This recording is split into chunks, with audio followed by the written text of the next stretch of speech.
Kaifa yashruqu qalbun suwarul akwani muntabi'atun fi mir'atihi am kaifa yarhalu ilallah wa huwa mukabbalun bisyahawatihi am kaifa yatma'u ayyadkhula khadratallahi wa huwa lam yadharu min janabati. Bagaimana akan dapat bercahaya hati seseorang yang gambar dunia ini terlukis dalam cermin hatinya? Bagaimana berangkat menuju kepada Allah padahal ia masih terbelenggu oleh nafsu syahwat? Bagaimana akan dapat masuk menjumpai Allah padahal ia belum bersih dari kelalaian? Bagaimana ia berharap akan mengerti rahasia yang halus dan tersembunyi padahal ia belum taubat dari kekeliruan?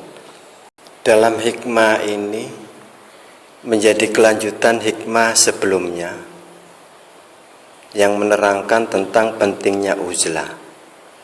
Sedang hikmah ini memperingatkan uzlah, jasad atau tubuh saja tidak akan ada artinya jika hatinya tidak ikut beruzlah. Jadi bukan cuma jasadnya saja yang uzlah, tapi jauh lebih itu yang terpenting adalah hatinya yang uzlah, di mana hatinya masih bebas dan dipenuhi 4 perkara, yaitu 1.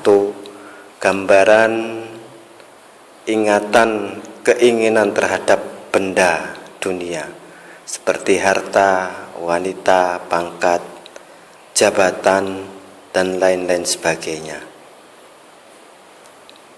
Jadi hiasan dunia masih tetap tergambar dalam pikirannya.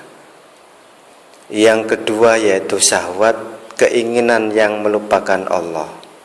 Kemudian yang ketiga, kelalaian dari zikir kepada Allah.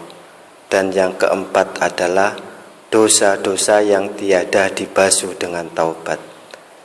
Jadi seorang murid yang ingin wusul kepada Allah harus membersihkan dari 4 perkara tersebut, yaitu gambaran atau ingatan keinginan terhadap dunia, kemudian syahwat, keinginan yang melupakan Allah Subhanahu wa ta'ala, kelalaian dari zikir kepada Allah, dan dosa-dosa yang tidak dibasuh dengan ketaubatan.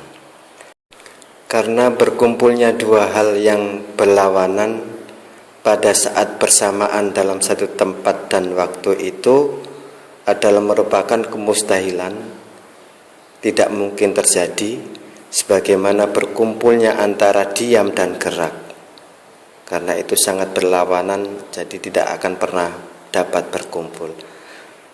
Atau cahaya terang dan gelap, demikian pula cahaya iman berlawanan dengan gelap yang disebabkan karena selalu masih berharap kepada sesuatu selain Allah Subhanahu wa ta'ala. Demikian pula mengembara menuju kepada Allah harus bebas dari belenggu hawa nafsu supaya dapat sampai kepada Allah Azza wa Jalla.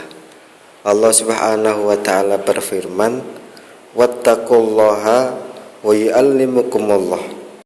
Bertakwalah kepada Allah dan Allah yang akan mengajarkan kepadamu segala hajat kebutuhanmu.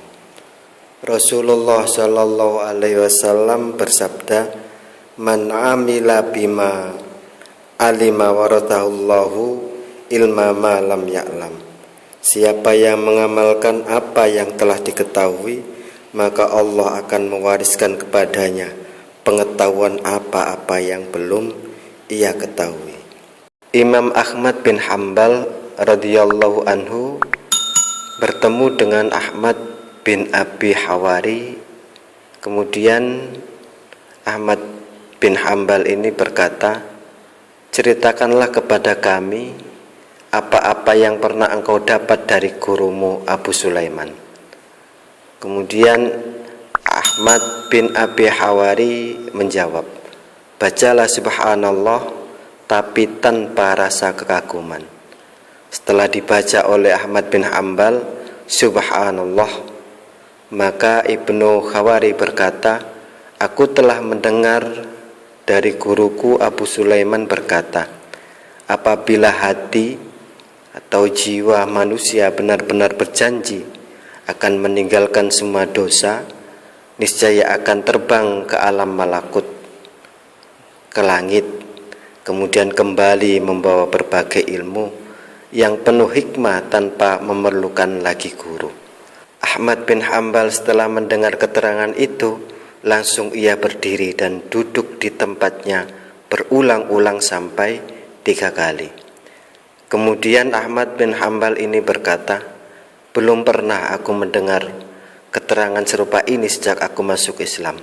Ia sungguh merasa puas dan sangat gembira menerima keterangan itu. Lalu ia membaca hadis, man amila bima alima warathahullahu lima ma lam ya'lam. Barang siapa yang mengamalkan apa yang telah diketahui, maka Allah akan mewariskan kepadanya pengetahuan yang belum diketahui.